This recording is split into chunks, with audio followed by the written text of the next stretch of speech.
Hello friends, कैसे हैं? उम्मीद करते हैं कि आप अच्छे होंगे और मैं विकास मिश्रा आपका बहुत बहुत स्वागत करता हूं आपके अपने परिवार RWA पर। तो जल्दी जल्दी से सारे लोग जुड़ जाइए और बहुत ही इंटरेस्टिंग क्लास अपनी स्टार्ट होने वाली है।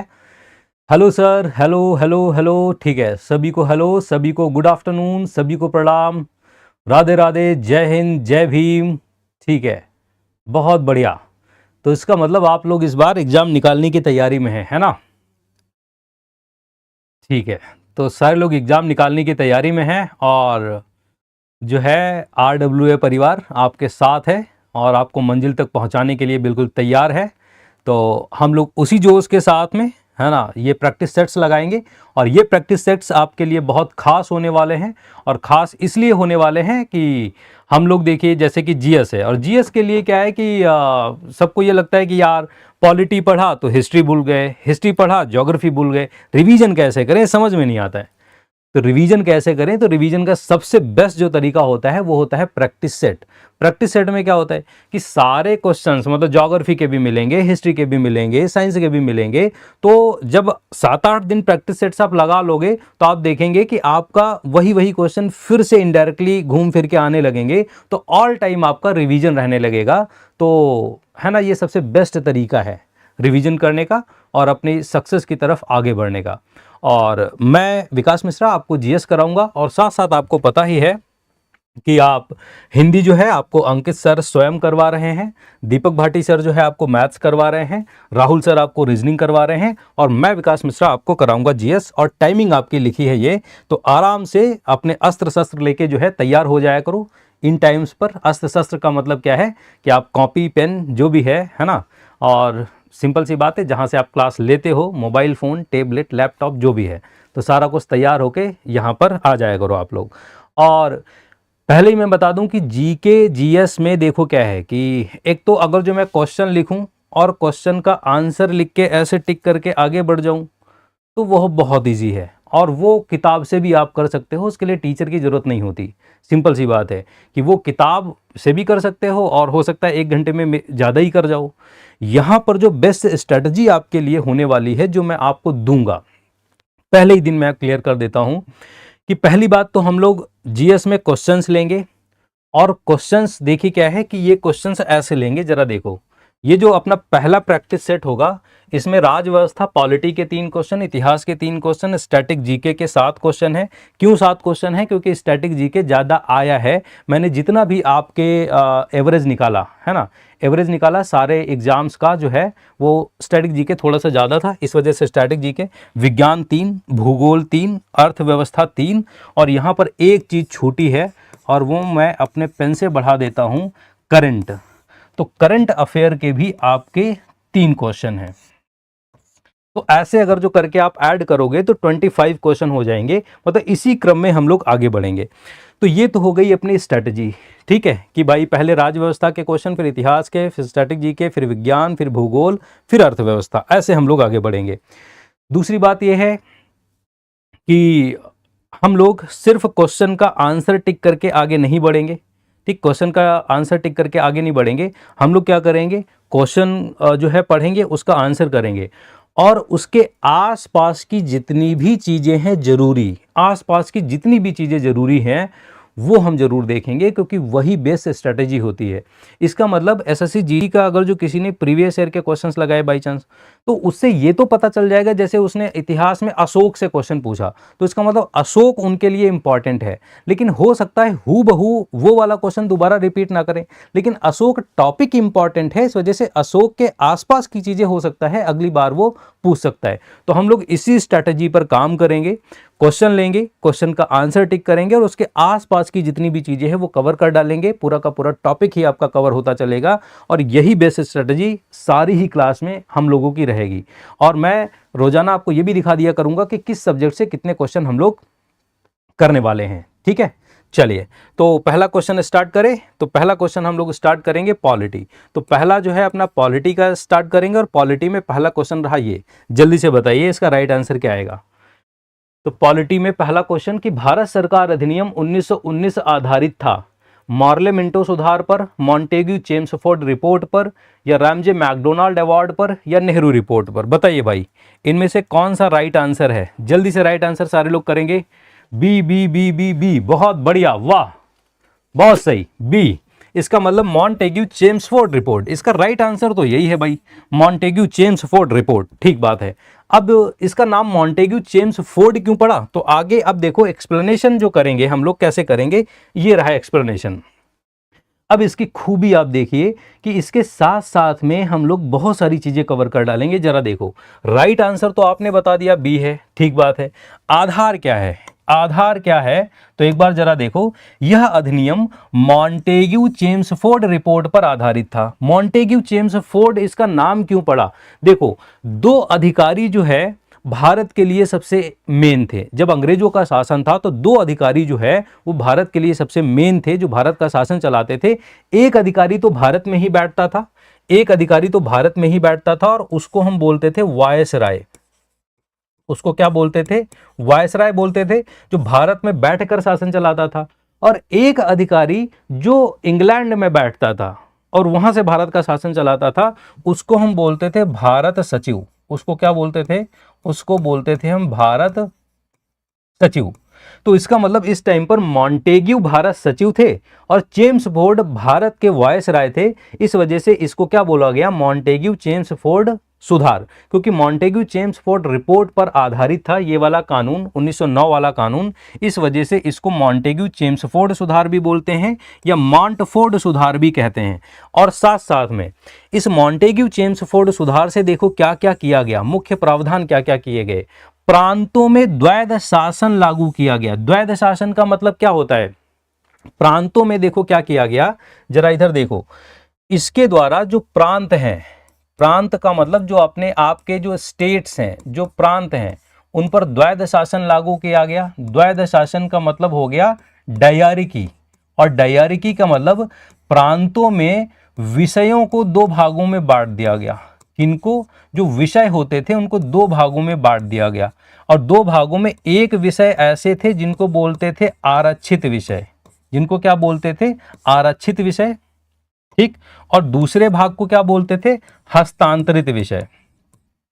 हस्तांतरित विषय दो भागों में बांट दिया। आरक्षित जो विषय थे, मतलब यहां पर सबसे मेन विषय अपने पास रख लिए, और ये गवर्नर जनरल या वायसराय के कंट्रोल में रहते थे। किसके कंट्रोल में रहते थे, गवर्नर जनरल या वायसराय के कंट्रोल में रहते थे। और हस्तांतरित वाले जो विषय हुआ करते थे, ये भारतीय मंत्रियों के कंट्रोल में रहते थे। किसके कंट्रोल में रहते थे, भारतीय जो मंत्री होते थे उनके कंट्रोल में रहते थे। अब इसका मतलब दो दो प्रकार का शासन चल रहा है राज्यों में, क्योंकि प्रांतों में द्वैध शासन का मतलब विषयों को दो भागों में बांटा। जो आरक्षित विषय हैं, सबसे इंपॉर्टेंट वाले विषय, वो गवर्नर जनरल खुद निर्णय करता था उन विषयों पर, और जो हस्तांतरित मंत्रियों को दे दिए गए। दो दो प्रकार का शासन है, इसको डायरिकी बोलते हैं।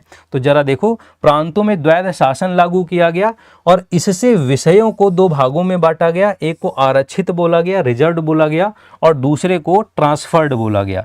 साथ साथ में आप कहेंगे कि इसी वाले कानून से एक दूसरा काम किया गया। क्या कानून से काम किया गया, कि केंद्र में पहली बार दो सदनीय विधायिका बनी।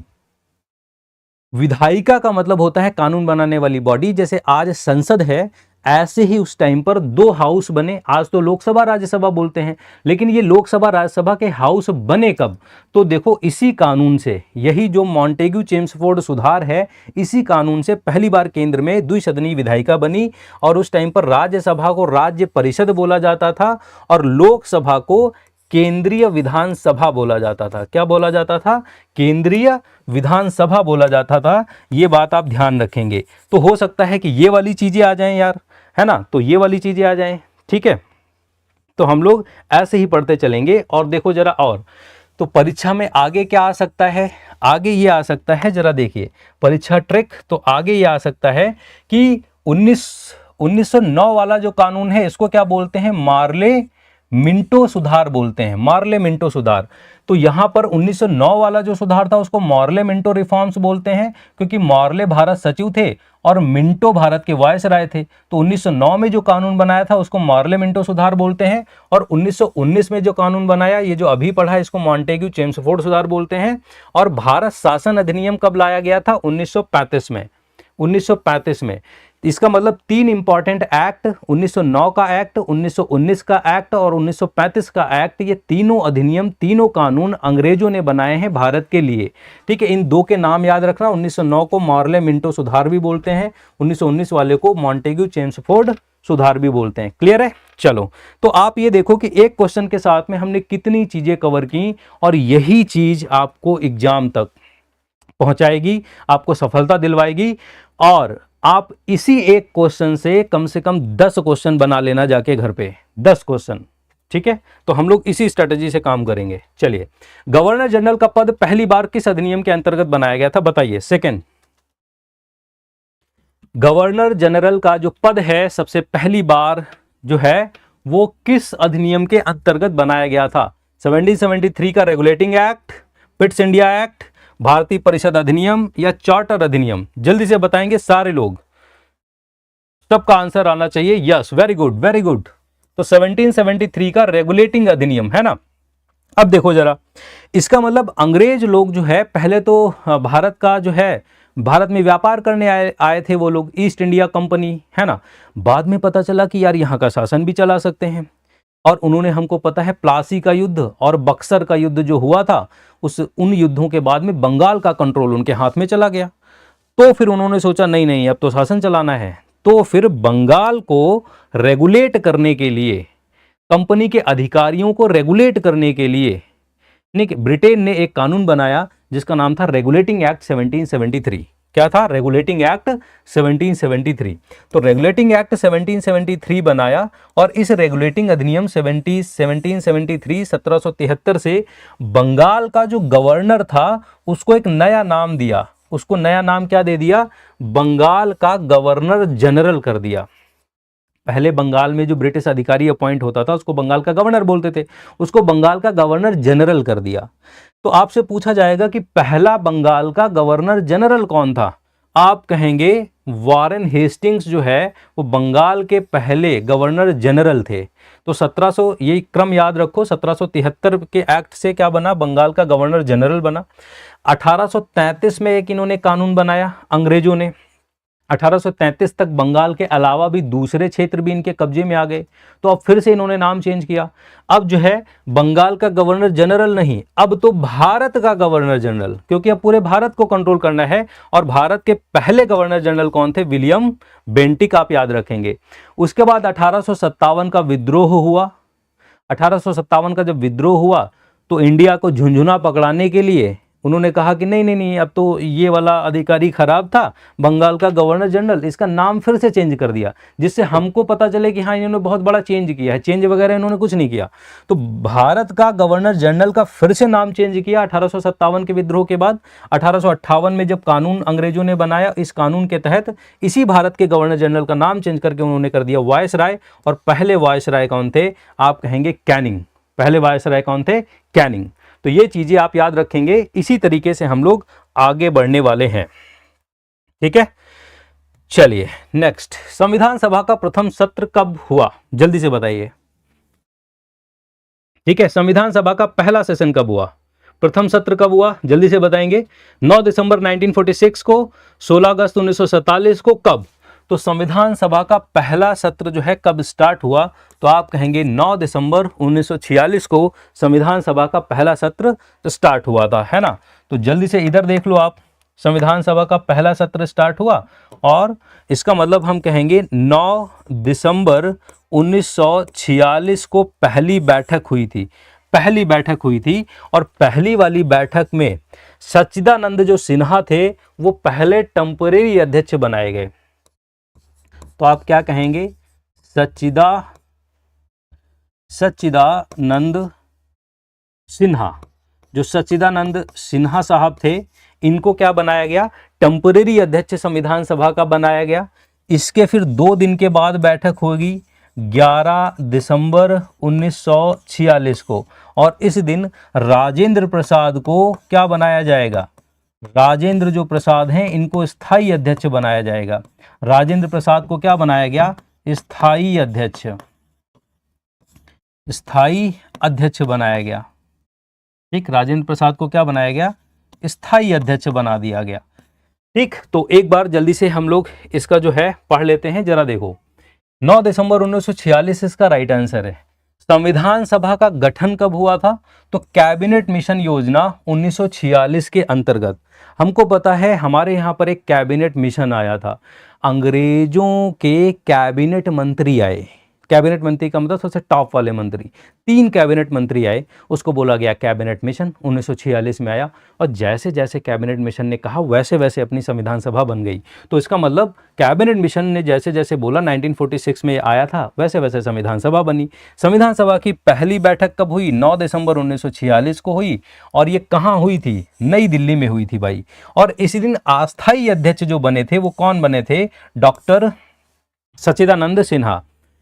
क्यों भाई? सबको ओथ वगैरह भी लेना होगा, शपथ वगैरह भी लेना होगा, तो उसमें हेल्प करने के लिए अस्थायी अध्यक्ष सच्चिदानंद सिन्हा। और इसके 2 दिन के बाद जब बैठक हुई तो स्थायी अध्यक्ष जो है 11 दिसंबर 1946 को जब 2 दिन के बाद बैठक हुई तो स्थायी अध्यक्ष कौन बने? डॉक्टर राजेंद्र प्रसाद। इसका मतलब यह है कि अब जब तक संविधान नहीं बन जाएगा तब तक मॉनिटर कौन रहेंगे? राजेंद्र प्रसाद ही रहेंगे। और तिथियों में जो गलती करते हैं डेट्स में, ये अपना भ्रम दूर कर लीजिए कि 26 नवंबर 1949 को संविधान पूरा हुआ था। तो संविधान पूरा कब हुआ पूछे तो 26 नवंबर 1949 को संविधान को अंगीकृत किया गया, एडॉप्ट किया गया, कंप्लीट हो गया। लेकिन इसके 2 महीने के बाद में इंडिया में लागू हुआ। और ये लागू कब हुआ? 26 जनवरी 1950 को। ये जरूर ध्यान देंगे आप। क्लियर है? चलिए हिस्ट्री। तो अब जो है हिस्ट्री के क्वेश्चंस ये आइए। ठीक, जल्दी से बताइए इसका राइट आंसर क्या आएगा? कि वह अवधि जब हम लगभग 12,000 वर्ष पूर्व से लेकर लगभग 10,000 वर्ष पूर्व तक पर्यावरणीय परिवर्तन पाते हैं उसको क्या कहते हैं? मध्य पाषाण काल, लघु पाषाण काल, नव पाषाण काल या पुरा पाषाण काल? बताइए भाई इसका राइट आंसर क्या आएगा? C option, D option, C option, A option, सारे ही ऑप्शन आ रहे हैं आपके तो, है ना। तो इसका मतलब वह अवधि जब हम लगभग 12,000 वर्ष पूर्व से लेकर लगभग 10,000 वर्ष पूर्व तक पर्यावरणीय परिवर्तन पाते हैं उसको क्या बोला जाता है? उसको बोला जाता है मिसोलिथिक एज। उसको क्या बोला जाता है? मिसोलिथिक एज, मध्य पाषाण काल। अब ये जो मध्य पाषाण काल है, हमको पता है कि हमारे यहाँ पर जो है इंसान जब शुरू में पृथ्वी पर आया तो उसने पत्थर के औजारों का यूज किया और पत्थर के औजारों के आधार पर उस कालखंड को 3 भागों में बांटा गया। एक को बोलते हैं पुरा पाषाण काल, एक दूसरे वाले को बोलते हैं मध्य पाषाण काल और तीसरे वाले को बोलते हैं नव पाषाण काल, है ना। तो एक बार जल्दी से देखिए, आधारभूत वर्गीकरण पाषाण काल का जो है, एक बार आप देखेंगे स्टोन एज, जब इंसान पत्थर के औजार का क्या करता था? यूज करता था। तो पहले वाले को बोलते हैं पुरा पाषाण काल, पैलियोलिथिक एज। ये लगभग, अब देखो इसमें 2 डेट मैंने लिखी हुई हैं, 2 डेट लिखी हुई हैं। कहीं कहीं पर आपको 20 लाख वर्ष पूर्व से लेकर 12,000 वर्ष पूर्व तक जो है ये लिखा हुआ मिलेगा पुरा पाषाण काल का टाइम। पुरा पाषाण काल का मतलब इंसान जो है जब बिल्कुल मतलब बेडॉल टाइप के हथियार पत्थर के औजार बनाता था, बहुत ज़्यादा उसको ज्ञान नहीं था। पुरा पाषाण काल जो है शिकार करके अपना ज़िंदगी जो है चलाता था। और कहीं कहीं पर आपको ये 5 लाख से 10,000 ईसा पूर्व भी मिलेगा। इस वजह से दोनों अलग अलग कलर में मैंने लिखी हैं। हमेशा ध्यान देना, कभी अगर जो पूछे जैसे वर्ष पूर्व पूछे तो ये वाली डेट बताना और ईसा पूर्व पूछे तो ये वाला बताना, ठीक है। तो ये वाली जो रेड में डेट लिखी है ये एनसीईआरटी की डेट है, एनसीईआरटी की डेट है। और जो ये ब्लू में मैंने लिखा है ये जो खुदाई हुई है ना, पुरातत्व वाली जो खुदाई, उसके आधार पर ये वाली डेट है। ये दोनों डेट्स आपको मिलेंगी। तो 20 लाख वर्ष पूर्व से 12,000 वर्ष पूर्व तक ये है। या 5 लाख से लेकर 10,000 ईसा पूर्व तक है। ये दोनों डेट्स चलती हैं। मध्य पाषाण काल का जो टाइम है ये 12,000 से लेकर 10,000 वर्ष पूर्व एनसीईआरटी में ये लिखा है। और खुदाई में क्या निकला कि ये 10,000 ईसा पूर्व से लेकर 4,000 ईसा पूर्व तक फैला हुआ है। साथ साथ में नवपाषाण काल का जो टाइम है एनसीईआरटी में 10,000 वर्ष पूर्व से शुरू हो जाता है। 10,000 वर्ष पूर्व से ये शुरू हो जाता है नवपाषाण काल वाला टाइम। लेकिन जब खुदाई हुई तो खुदाई में हमको चीजें और कुछ निकली। और क्या निकली जरा देखो। ये जो नवपाषाण काल है, नवपाषाण काल जो है विश्व के स्तर पर नवपाषाण काल जो है वो 9,000 ईसा पूर्व से स्टार्ट होता है। वर्ल्ड के लेवल पर 9,000 ईसा पूर्व के साथ में स्टार्ट होता है। लेकिन भारत में जो है ये 7,000 ईसा पूर्व से स्टार्ट होता है और 1,000 ईसा पूर्व तक जाता है। 7,000 ईसा पूर्व से लेकर कब तक जाता है? 1,000 ईसा पूर्व तक जाता है। और दक्षिण भारत की अगर जो बात करेंगे तो वो 7,000 ईसा पूर्व से लेकर 2,000 ईसा पूर्व तक ही जाएगा। ठीक, तो ये वाली डेट में, क्योंकि अलग अलग जगह पर आप पढ़ते होंगे, ये अलग अलग डेट पढ़ते होंगे, इस वजह से सारी चीजें मैंने एक ही स्लाइड में ये शामिल कर दी हैं। हमेशा ध्यान देना, जब भी वर्ष पूर्व पूछेगा तो ये वाली वर्ष पूर्व वाली जो वर्डिंग है ये एनसीईआरटी की है, जो रेड में मैंने लिखा है। और खुदाई के आधार पर चीजें अभी भी निकाली जा रही हैं, तो उसमें कुछ और चीजें भी जोड़ी जा रही हैं। तो जब भी ईसा पूर्व वाली डेट पूछे तो इधर वाली डेट बताना। ठीक है, तो पुरा पाषाण काल, मध्य पाषाण काल और नवपाषाण काल। पुरा पाषाण काल में इंसान शिकारी था, सिंपल सी बात है, और आग का ज्ञान हो गया था उसको पुरा पाषाण काल में। जब मध्य पाषाण काल आया उस टाइम पर जो है उसने छोटे छोटे पत्थर के औजारों के हथियार भी उसने बनाना शुरू कर दिया। उसको मध्य पाषाण काल उसका नाम ही इसलिए है। और नवपाषाण काल जो है कृषि भी उसने सीख ली, सिंपल सी बात, तो उसको नवपाषाण काल बोलते हैं। और यहाँ पर नोट देख लो, प्रश्न में वर्ष पूर्व अगर जो लिखा है इसका मतलब एनसीईआरटी वाली वो तिथियां हैं, और जहां पर ईसा पूर्व लिखा है वो पुरातात्विक खुदाई वाली तिथियां हैं। ठीक है, तो ये दोनों डेट्स आपको मिल जाएंगी कहीं ना कहीं। यहां उत्तर क्यों है? प्रश्न में दी गई अवधि 12,000 से 10,000 वर्ष पूर्व जो है ये सीधे मध्य पाषाण काल की है। सिंपल सी बात है। पहचान मध्य पाषाण काल की कैसे होती है? तो पहले बहुत ठंड पड़ती थी, लेकिन पुरा पाषाण काल में बहुत ठंड थी, लेकिन धीरे धीरे जलवायु गर्म हुई, बारिश होने लगी। और जब गर्म हुई, बारिश होने लगी, तब इंसान ने क्या किया, धीरे धीरे अत्यंत छोटे छोटे पत्थरों के सूक्ष्म औजार बनाने शुरू कर दिए। उसी को हम बोलते हैं मध्य पाषाण काल। इस टाइम पर जीविका अपनी कैसे चलाता था इंसान?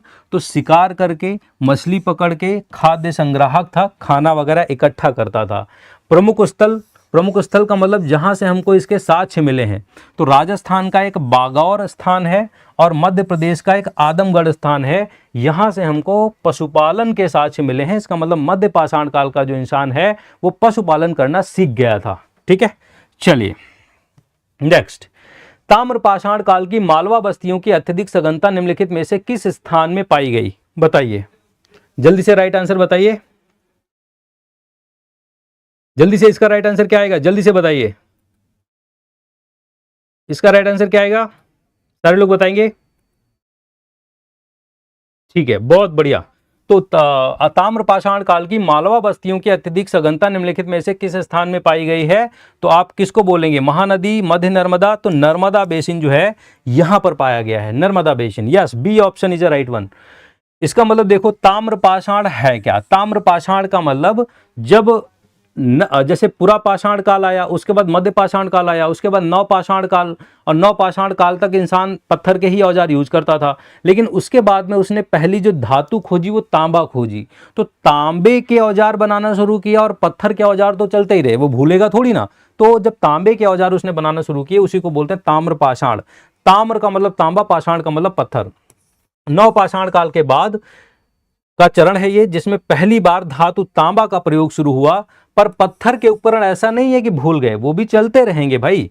इस काल की मालवा संस्कृति, इस काल में एक संस्कृति है जिसको हम बोलते हैं मालवा संस्कृति। इस काल की मालवा संस्कृति की बस्तियों की सबसे अधिक सघनता जो है वो नर्मदा बेसिन में है, क्योंकि सिंपल सी बात है, इंसान बसता कहाँ पर होगा, जहाँ पर नदी होती होगी। तो नर्मदा बेसिन जो है, नर्मदा नदी घाटी जो है, वहाँ पर एक संस्कृति पाई जाती है जिसको बोलते हैं मालवा संस्कृति।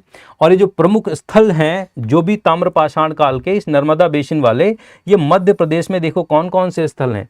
नागदा है, एरण है, महेश्वर है, नवादा टोली है। ये सब कहाँ के स्थल हैं? ये सब मध्य प्रदेश के स्थल हैं। और ये जो मालवा संस्कृति है ना, जो नर्मदा बेसिन में पाई गई, इसके बर्तन बहुत अच्छे हैं। मालवा मृदभांड जो हैं ये बहुत उत्कृष्ट हैं, बहुत अच्छे हैं बर्तन, मिट्टी के जो बर्तन बनाए गए हैं। ठीक है, तो ये भी आप ध्यान रखेंगे। चलिए, पुरापाषाण काल का विस्तार 2 मिलियन वर्ष पूर्व से लेकर 12,000 वर्ष पूर्व तक है। समय की यह लंबी अवधि मानव इतिहास का कितने प्रतिशत भाग कवर करती है?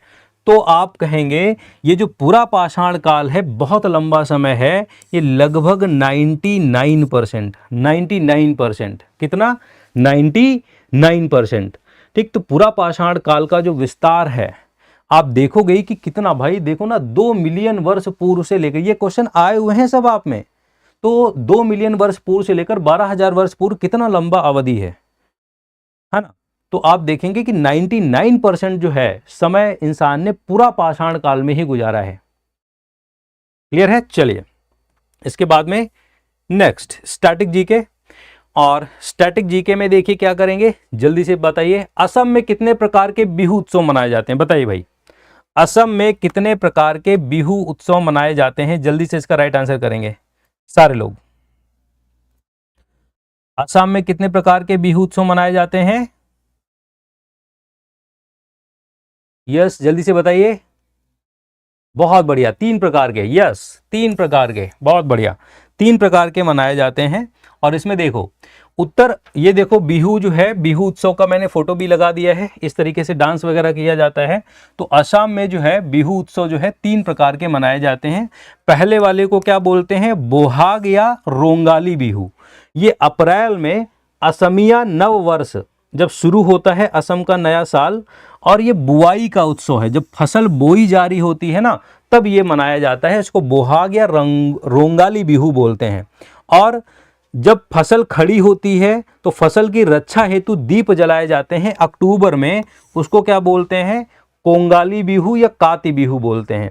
और फिर जब फसल कट जाती है, कटाई के बाद, तब जो है भोजन वगैरह खिलाते हैं फसल कटाई की खुशियों में। और उस टाइम पर क्या मनाया जाता है? माघ या भोगाली बिहू। माघ या भोगाली बिहू। क्लियर है?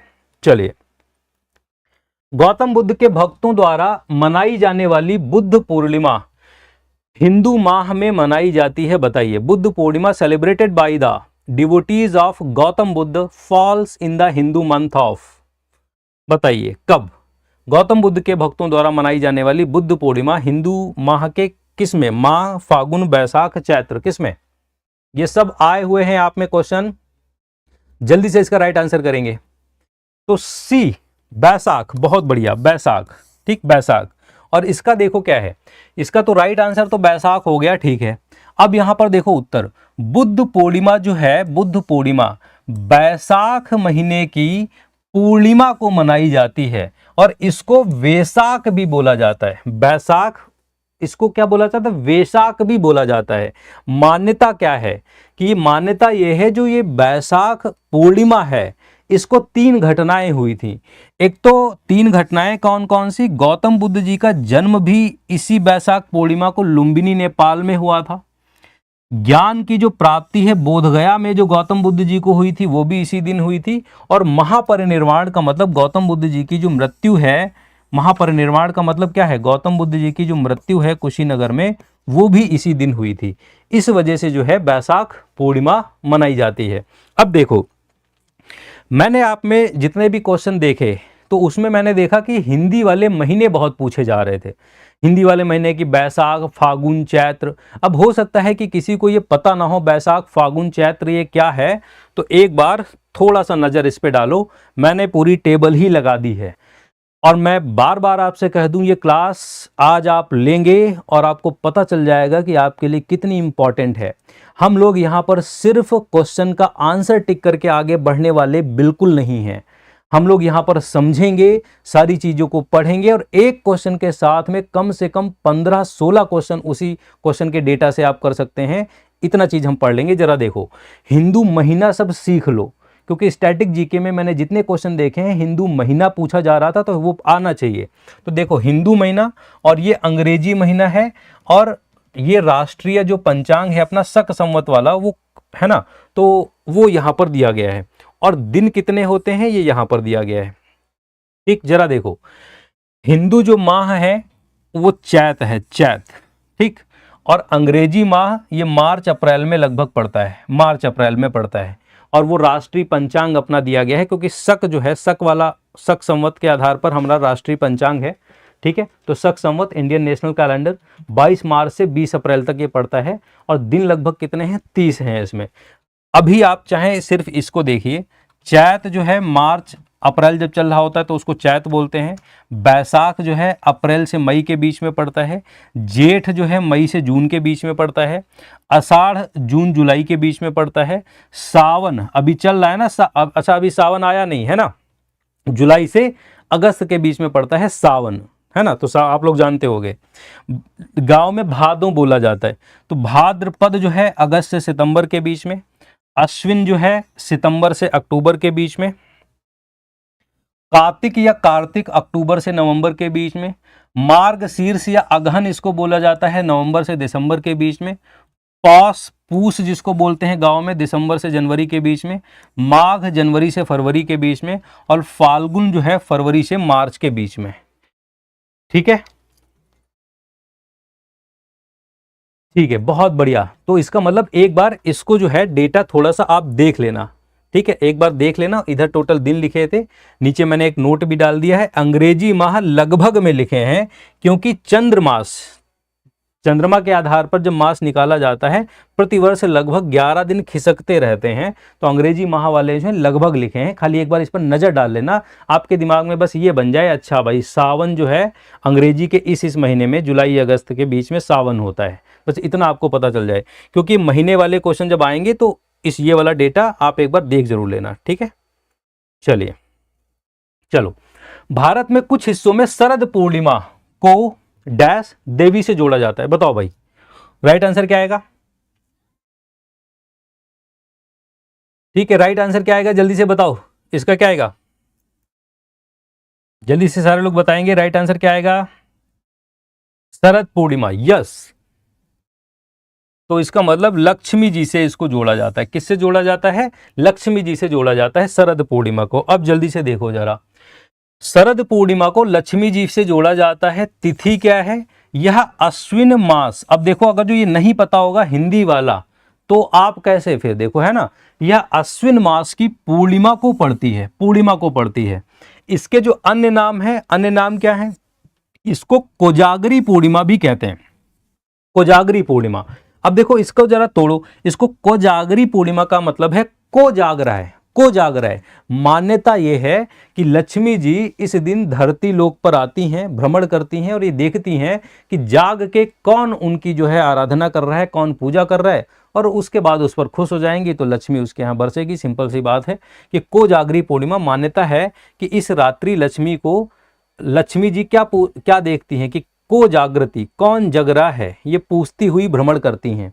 ठीक है, और ये परंपरा है, परंपरा क्या है कि इस दिन खीर बनाकर रात भर चांदनी में रख दी जाती है। क्यों चांदनी में रख दी जाती है, क्योंकि ये वाली तिथि जो है, ये वाला जो है, ये अश्विन मास की पूर्णिमा को पड़ता है और चंद्रमा पूरा होता है पूर्णिमा, तो इस दिन मान्यता यह है कि चंद्रमा से अमृत बरसता है। इस वजह से वो खीर जो है क्या रख दी जाती है, रात भर ऐसे रख दी जाती है। ठीक है, चांदनी रात में। चलिए, हम्पी उत्सव हर वर्ष निम्नलिखित में से किस राज्य में मनाया जाता है, ये तो आपको पता ही होगा, जल्दी से इसका राइट आंसर करिए। हम्पी उत्सव जो है किस राज्य में मनाया जाता है, इसको जल्दी से बताएंगे।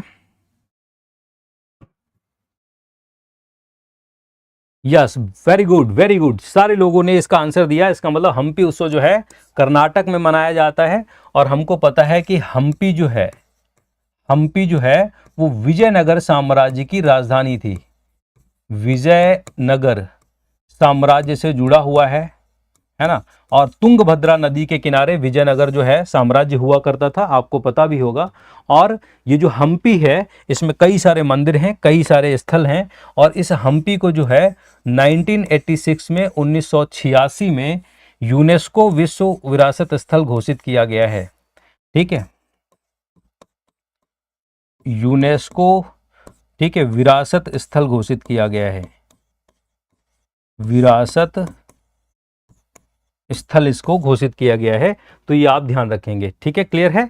1986 में यूनेस्को विश्व धरोहर स्थल ये घोषित किया गया है। ठीक है, चलिए उसके बाद नेक्स्ट जो है आप करेंगे, निम्नलिखित त्योहारों में से किस त्योहार को त्योहारों का त्योहार कहा जाता है? बताइए भाई। Which of the following festival is called the festival of festivals? किसको? Yes, very good very good very good, बढ़िया, बहुत बढ़िया, सारे लोग आंसर दे रहे हैं। चापचरकुट, हॉर्नबिल, मोत्सू, वांगला। तो राइट आंसर कौन सा है? Yes, hornbill. तो हॉर्नबिल को क्या बोलते हैं?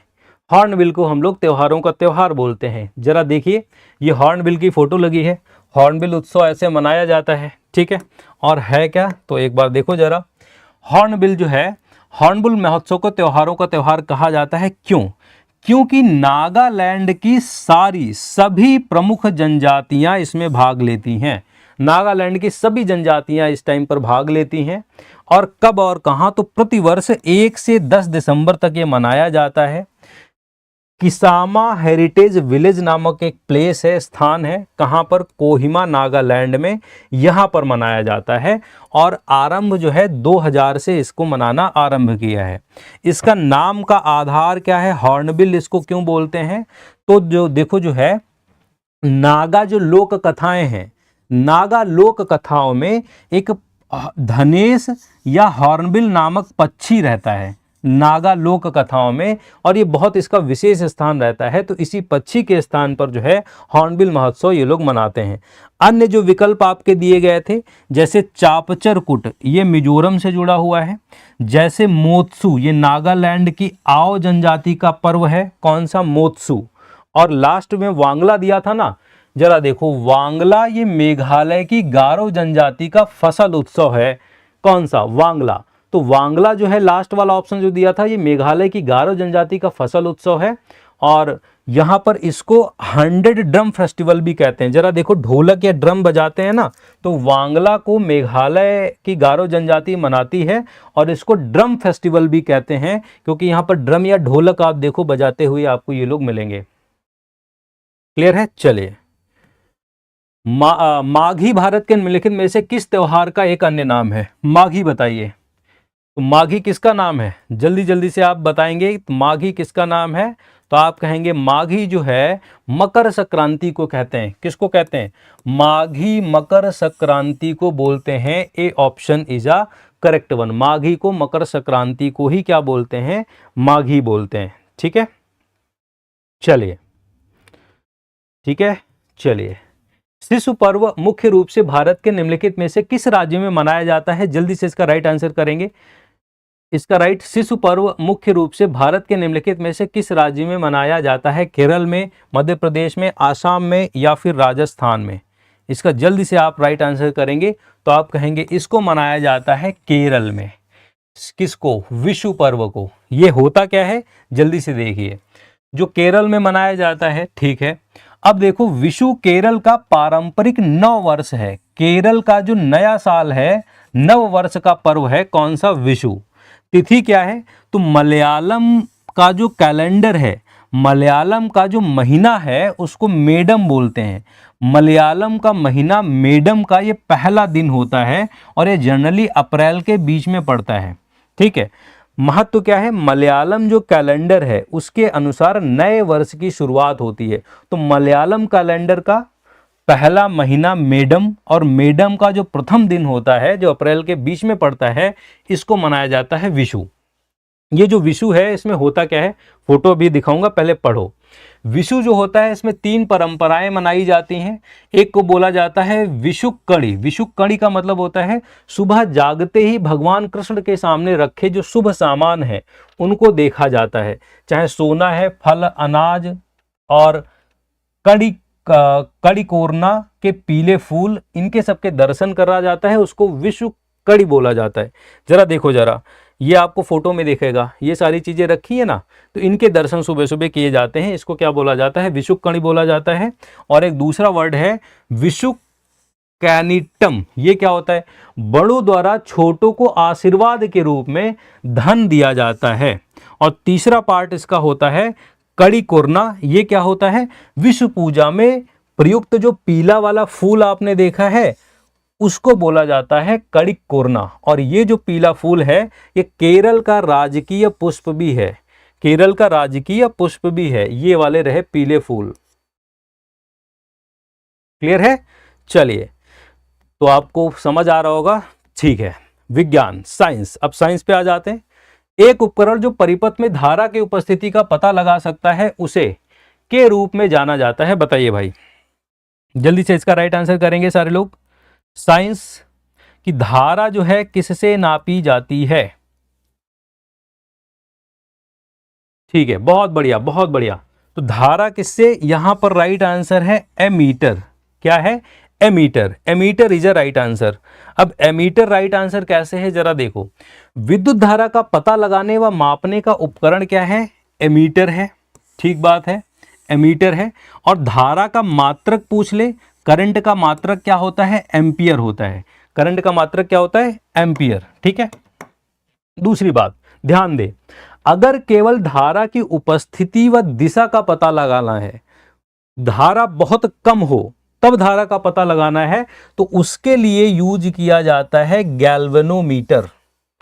लेकिन विकल्पों में गैल्वेनोमीटर था नहीं, इस वजह से उत्तर क्या सही हो गया है? एमीटर। तो बहुत कम धारा हो, बहुत कम करंट हो, तो उसको जांचने के लिए गैल्वेनोमीटर का यूज होता है। ये आपको ध्यान रखना है। ठीक है। और वोल्ट मीटर, वोल्ट मीटर से क्या नापते हैं? वोल्ट मीटर से विभवांतर नापा जाता है, वोल्टेज में कितना अंतर है ये नापा जाता है।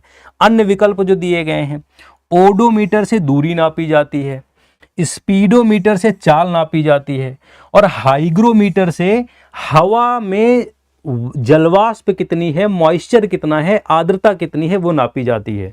ठीक है। चलिए नेक्स्ट, सूर्य के प्रकाश को पृथ्वी तक पहुंचने में लगभग डैश मिनट लगते हैं। जल्दी से राइट आंसर करेंगे। यस, जल्दी से बताओ इसका राइट आंसर क्या आएगा? 8। बहुत बढ़िया।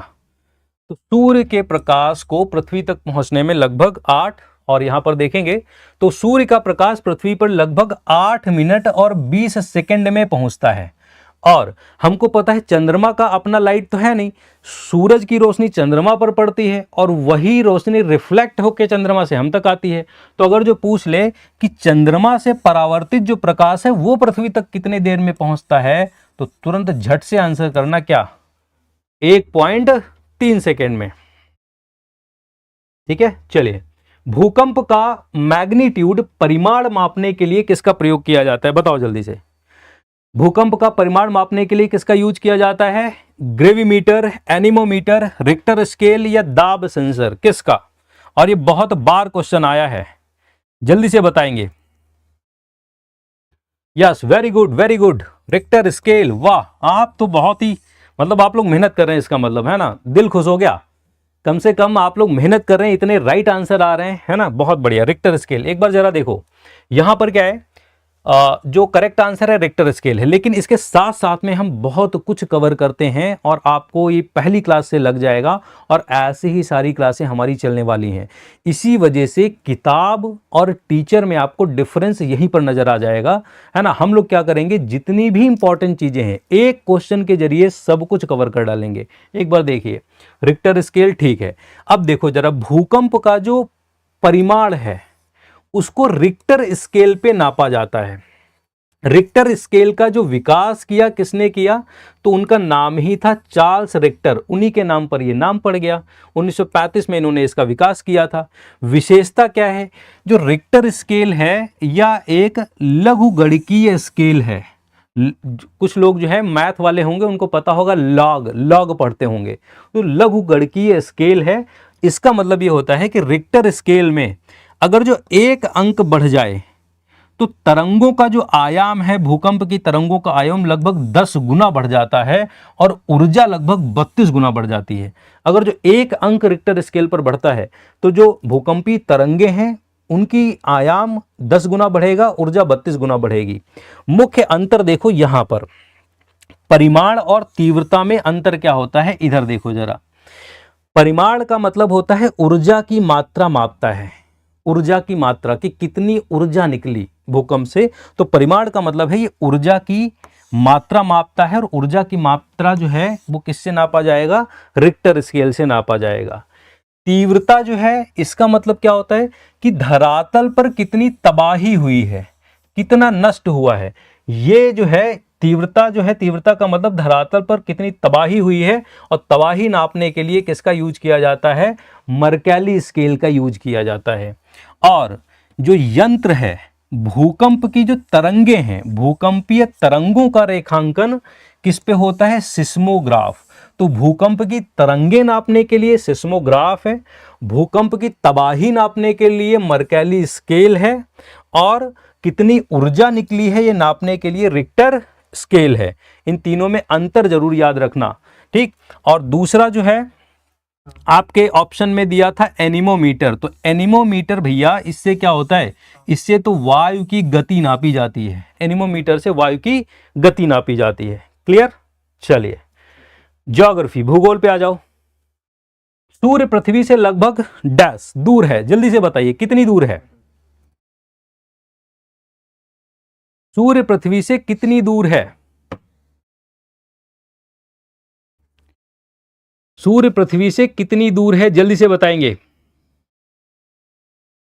50 मिलियन, 20 मिलियन, 150 मिलियन या फिर 100 मिलियन। ये सब आप में आए हुए क्वेश्चन हैं। फिर मैं कह रहा हूं, कोई ये मत समझे कि सर बहुत टफ क्वेश्चन करा रहे या बहुत इजी क्वेश्चन करा रहे हैं। ये सारे क्वेश्चन आप में आए हुए हैं, एसएससी जीडी की मैं बात कर रहा हूं, ठीक है। तो इसका राइट आंसर जल्दी से आप बताएंगे। इसका मतलब अगर जो किसी को थोड़ा बहुत भी टफ लगेगा तो इसका मतलब उसको थोड़ा सा अपना लेवल बढ़ाना पड़ेगा। बहुत बढ़िया, 150 मिलियन। और मेरी क्लास में यही आपको फायदा होने वाला है कि सारे सब्जेक्ट जीएस के वेल अरेंज्ड मैनर में सब कुछ आपको मिल जाएगा। 150 मिलियन, ठीक है। तो 150 मिलियन जरा देखो, राइट आंसर 150 मिलियन है। पृथ्वी व सूर्य के बीच औसत दूरी जो है वो लगभग 150 मिलियन कह लो, या 14.96 करोड़ किलोमीटर कह लो, ठीक है। 150 मिलियन किलोमीटर कह लीजिए या 14.96 करोड़ किलोमीटर कह लीजिए, मतलब दोनों में, करोड़ में नापोगे तो इतना और मिलियन में तो 150 मिलियन इतना है। और ये जो दूरी है ये बहुत बड़ी दूरी है। ये जो दूरी है, ये जो लिखे ना 150 मिलियन, तो 150 मिलियन वाली ये जो दूरी है इसको हम बोलते हैं एक एयू। इसको क्या बोलते हैं, एक एयू बोलते हैं, एक एस्ट्रोनॉमिकल यूनिट बोलते हैं। मतलब सूर्य और पृथ्वी के बीच की दूरी को क्या बोला जाता है, 1 एयू बोला जाता है, एक एस्ट्रोनॉमिकल यूनिट, एक खगोलीय इकाई बोला जाता है। जरा देखो इस औसत दूरी को क्या बोलते हैं, एक खगोलीय इकाई बोलते हैं या एक एस्ट्रोनॉमिकल यूनिट बोलते हैं, ये इसका नाम है। और जरा एक बार और देखिए, और क्या है, हमको पता है कि पृथ्वी जो है, जैसे कि ये सूर्य है, ये सन है, ठीक। तो अगर जो ये सन है और सन के अराउंड पृथ्वी चक्कर लगाती है, तो पृथ्वी जो चक्कर लगा रही है वो एकदम सर्कल में चक्कर नहीं लगाती, पृथ्वी तो ऐसे चक्कर लगा रही है। तो कभी जो है पृथ्वी दूर होती है, कभी पास होती है। जैसे यहां पर ये अर्थ है, ये पृथ्वी है, ये देखो सूरज के पास है ना। और कभी जो होगी वो पृथ्वी बहुत दूर होगी, है ना। जैसे ये अर्थ है, तो कभी पृथ्वी जो है वो दूर होती है सूरज से, कभी पास होती है, क्योंकि सर्कल में चक्कर लगाती नहीं है। इस वजह से पृथ्वी और सूरज के बीच की दूरी घटती बढ़ती रहती है। अब जरा देखो, अब जरा देखिए आप, जब पृथ्वी सूर्य से सबसे निकट होती है तब दूरी लगभग 14.7 करोड़ किलोमीटर होती है इसके बीच की, सूर्य और पृथ्वी के बीच की दूरी। और ये लगभग स्थिति 3 जनवरी को बनती है, इसके आसपास बनती है, और इस स्थिति को उपसौर बोला जाता है, पेरीहेलियन बोला जाता है।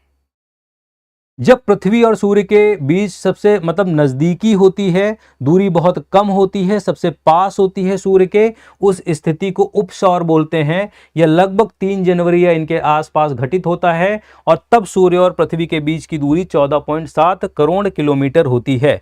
और अपसौर, अपहेलियन का मतलब क्या है?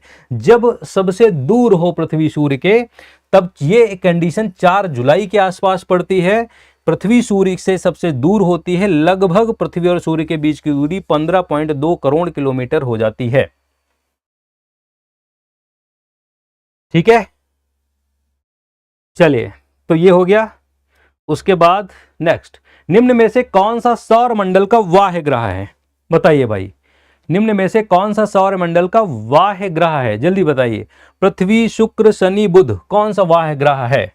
तो आप कहेंगे बिल्कुल राइट आंसर इसका शनि है। शनि जो है वो बाह्य ग्रह है। क्यों बाह्य ग्रह है, जरा एक बार देखेंगे।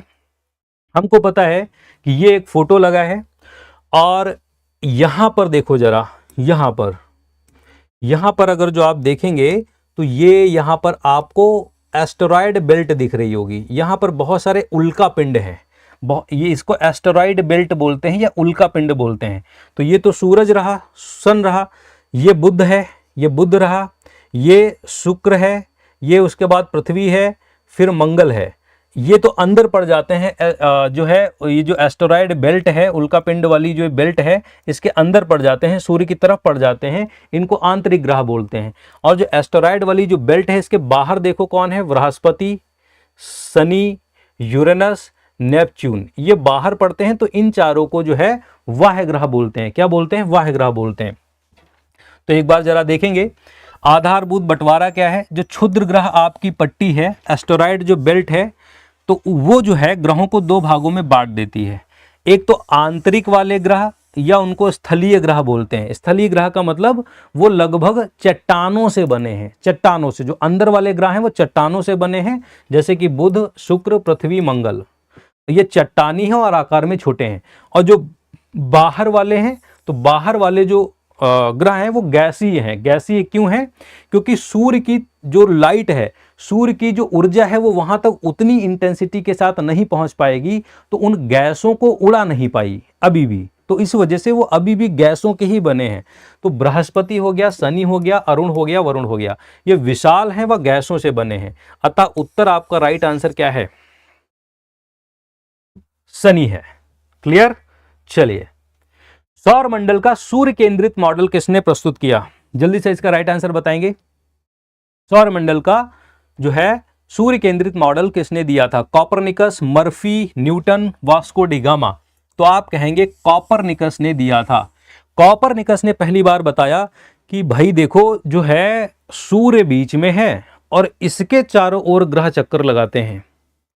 सूर्य बीच में है, इसके चारों ओर ग्रह चक्कर लगाते हैं, है ना। तो इसी को क्या बोलते हैं? इसी को बोलते हैं हम सूर्य केंद्रित मॉडल। और ये किसने दिया है? तो आप कहेंगे ये दिया है कॉपरनिकस ने। कोई दिक्कत है? कोई दिक्कत नहीं है, है ना। और बाद में जो है जैसे कि गैलीलियो आए और कैपलर आए, और गैलीलियो ने दूरबीन से देखा, कैपलर ने जो है ग्रहों के चाल संबंधी सिद्धांत दिए हैं, गति संबंधी सिद्धांत दिए हैं। तो गैलीलियो जो है उन्होंने, और साथ साथ में किन्होंने? कैपलर ने इसको प्रमाणित भी किया कि हाँ भाई बिल्कुल सही बोल रहा था कॉपरनिकस कि सूर्य ही केंद्र में है और इसके चारों ओर ग्रह जो है चक्कर लगा रहे हैं। ठीक है, चलिए नेक्स्ट। तो नेक्स्ट जो है अपना आ जाएगा इकोनॉमी। इकोनॉमी, तो इकोनॉमी एक बार देख लेते हैं। पहला क्वेश्चन, एक लेखा वर्ष के दौरान घरेलू क्षेत्र के उत्पादित अंतिम माल और सेवाओं का कुल मूल्य घरेलू आय कहलाती है। यहां पर डैश छोड़ा गया है। इसका राइट आंसर आपको बताना है। जल्दी से इस क्वेश्चन को पढ़ो और इसका राइट आंसर जल्दी से बताइए। इसका क्या आंसर आएगा? जल्दी से बताइए, इसका राइट आंसर क्या आएगा? बहुत इजी सा तो है। सी ऑप्शन, सी ऑप्शन, भीतर। यस, बहुत बढ़िया, भीतर, इसका मतलब एक लेखा वर्ष के दौरान घरेलू क्षेत्र के भीतर उत्पादित अंतिम माल और सेवाओं का जो कुल मूल्य है वो क्या कहलाता है, उसको घरेलू आय बोलते हैं। क्या बोलते हैं? घरेलू आय बोलते हैं। तो घरेलू आय का मतलब ही यही है, ठीक है, घरेलू आय का मतलब ही यही है। अब एक बार एक चीज देख लो जरा इधर, उत्तर क्या है? घरेलू आय जो है घरेलू क्षेत्र के भीतर एक लेखा वर्ष में उत्पादित अंतिम वस्तुओं व सेवाओं का कुल मूल्य। घरेलू सीमा के अंदर टोटल आपने कितनी वस्तुएं और कितनी सेवाओं का उत्पादन किया है, इसको क्या बोलते हैं? घरेलू आय बोलते हैं। मुख्य बात आपको ध्यान यहां यह रखना है कि यहां मेन चीज स्थान है, स्थान, नागरिकता नहीं। उत्पादन बस उत्पादक जो है, जैसे कि उत्पादक का मतलब जिसने वस्तुएं या सेवाएं जनरेट की हैं वो इंडियन हो या फॉरेनर हो, इससे फर्क नहीं पड़ता, बस भारत की सीमा में होना चाहिए, इंडिया की सीमा में होना चाहिए। ठीक है, क्लियर है? ठीक है, चलिए। और बाकी चीजें यहां पर लिखी थी, लेकिन ये चीजें मैं आपको बाद में बताऊंगा, आज नहीं। ठीक, तो बाकी जो चीजें हैं वो यहां पर लिखी तो थी, लेकिन ये मैं आपको बाद में बताऊंगा, जिसमें कि थोड़े से और क्वेश्चन हम लोग ले लें आज। ठीक है, तो ये कभी और हम लोग कवर कर लेंगे। चलिए, राजस्व प्राप्तियां डैश हैं क्योंकि उनसे सरकार पर कोई दावा नहीं बनता। बताइए राजस्व प्राप्तियां किन्हें कहते हैं? और ये क्वेश्चन जो है, मैं फिर से कह रहा हूं, यही क्वेश्चन आप में आते हैं। जल्दी से बताइए, राइट आंसर क्या आएगा?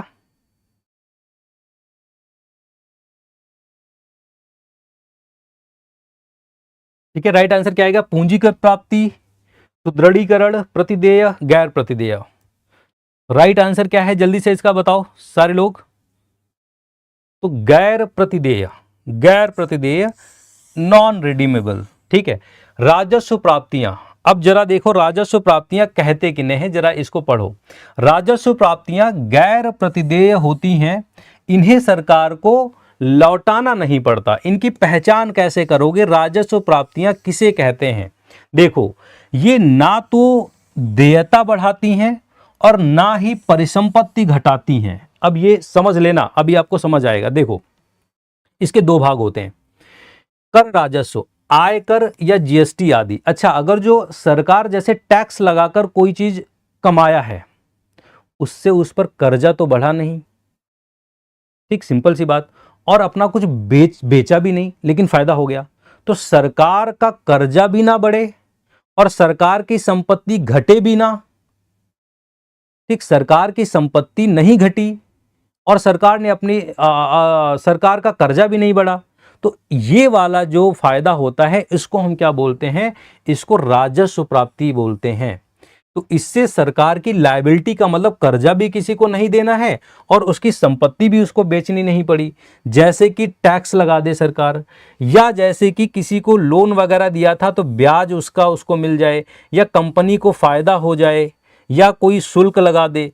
तो ये जो है, ये चीजें, चाहे टैक्स हो, चाहे ब्याज वाला पैसा हो, चाहे लाभांश हो, आप देखो कि सरकार को बेचना भी कुछ नहीं पड़ा, है ना, और सरकार की संपत्ति भी नहीं कम हुई और सरकार का कर्जा भी नहीं बढ़ा।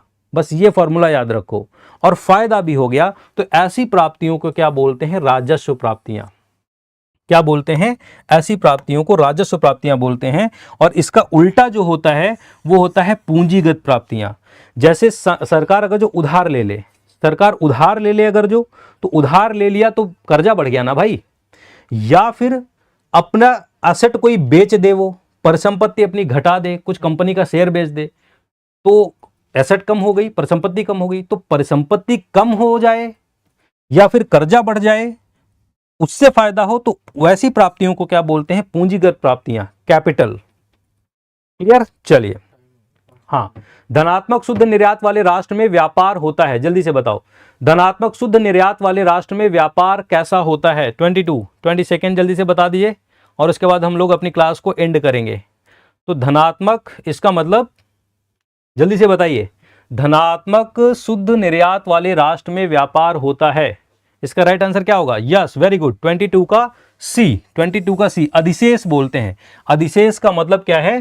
कि आपका निर्यात ज्यादा है, किसी देश का निर्यात ज़्यादा हो, बाहर सामान ज़्यादा बेच रहे हैं और हम लोग आयात कम कर रहे हैं, मंगा कम रहे हैं, तो इससे हमको फ़ायदा हो जाएगा और इसको क्या बोलते हैं? अधिशेष बोलते हैं। क्लियर? अधिशेष बोलते हैं। उसके बाद करंट का क्वेश्चन है, ये बताइए। और यही क्वेश्चन जो है, हालांकि 2 क्वेश्चन हम लोग फिर नेक्स्ट टर्न पे करेंगे, ये वाला क्वेश्चन कर दीजिए और उसके बाद हम लोग अपनी क्लास को फिनिश करेंगे। कलिंजर किले के आसपास के क्षेत्र को राष्ट्रीय भू विरासत स्थल घोषित किया गया है, यह किस राज्य में स्थित है? बताएंगे? तो कलिंजर जो किला है वो कहां पर है बताओ? तो कलिंजर जो किला है उत्तर प्रदेश में है, उत्तर प्रदेश में, यूपी में। और इसका जरा सा एक बार फोटो देख लो, ये रहा आपका कलिंजर का किला। ठीक, ये किसका किला है? कलिंजर का किला। कलिंजर जो है, ये Kalinjar is a fortress city, एक शहर है जहां पर किला है। ये कहां पर है? बांदा जिला में है। कहां पर? बांदा जिला। बांदा जिला कहां पर पड़ता है? उत्तर प्रदेश में पड़ता है, वहां पर ये है। तो उत्तर प्रदेश करेक्ट आंसर है, बांदा जिला। और 1545 में इसी घेरे में शेरशाह सूरी की मृत्यु हो गई थी। कलिंजर किला को ही वो जीतने जा रहा था, तब एक तोप का गोला जो है पास में आके गिरा और शेरशाह सूरी की मृत्यु हो गई थी। तो ये आप याद रखेंगे, है ना। क्वेश्चन हमारे पास और भी 2 थे, लेकिन आज इतने ही करेंगे। क्लियर है? और ये करंट का क्वेश्चन था। तो एक बार आप लोग जरूर बताएंगे कि आपको क्लास कैसी लगी है। और मैंने आपकी पहली ही क्लास में मैंने अपने आप को क्लियर कर दिया है कि हम लोग बिल्कुल भी क्वेश्चन और उसका ऑप्शन क्या है ऐसा करके बिल्कुल भी हम लोग नहीं बढ़ने वाले हैं, क्योंकि वो चीज़ आप किताब में भी कर सकते हैं। जितनी भी इंपॉर्टेंट चीज़ें थी उस क्वेश्चन से रिलेटेड, वो जो है सारे के सारे फैक्ट्स, सारा का सारा कंटेंट हमने कवर करने की कोशिश की है एक ही क्लास में। और यकीन मानिए यही चीज़ें आपको सफलता तक ले जाएंगी, यही चीज़ें जो है आपको सक्सेस की तरफ ले जाएंगी। क्योंकि हमको पता है कि आयोग जो पूछ रहा है उसके लिए टॉपिक ये इंपॉर्टेंट है, सूर्य टॉपिक इंपॉर्टेंट है या ग्रह टॉपिक इंपॉर्टेंट है, तो उससे रिलेटेड जितनी भी चीजें हैं हम लोग कवर कर लेते हैं। हो सकता है इस बार उसने अपसौर उपसौर नहीं पूछा, अगली बार पूछ ले। तो यही सबसे बेस्ट स्ट्रैटेजी है तैयार करने की। और मैं आपको यकीन दिलाता हूं, है ना, अपने पूरे भरोसे के साथ, पूरे बिलीव के साथ, कि जीएस की दिक्कत मैं आपकी खत्म कर दूंगा बिल्कुल। और अभी तक आपको लग रहा होगा कि पॉलिटी रिवाइज नहीं है, ज्योग्राफी रिवाइज नहीं है, ये रिवाइज नहीं है, वो सारी दिक्कत इन प्रैक्टिस सेट्स के माध्यम से मैं आपकी दूर कर दूंगा। और अगर जो मतलब किसी को, आप आराम से बता सकते हैं, किसी को जो नहीं समझ में आ रहा है थोड़ा सा स्लो हो जाएंगे, स्पीड धीरे कर लेंगे, या किसी को अगर जो लगेगा यार थोड़ा स्लो पढ़ा रहे हैं थोड़ा तेज हो जाएंगे, कोई दिक्कत नहीं है। लेकिन हम लोग करेंगे ऐसे ही। और ये आप लोगों को लग गया होगा कि ये बिल्कुल मत समझना कि ये 23 क्वेश्चन है, इनसे 100 क्वेश्चन बना लेना, जाके पीडीएफ अपलोड हो जाएगी, आप देख लेना जाके, 100 से ज्यादा क्वेश्चन बनेंगे इनसे, ये सिर्फ 23 क्वेश्चन नहीं है। ठीक है, चलिए, तो थैंक यू वेरी मच। ये जरूर बताइएगा कि क्लास कैसी लगी, क्योंकि सीधी सी बात है, आप जब बताते हो तो मोटिवेशन मिलता है कि हाँ भाई बिल्कुल सही ट्रैक पे हम लोग जा रहे हैं।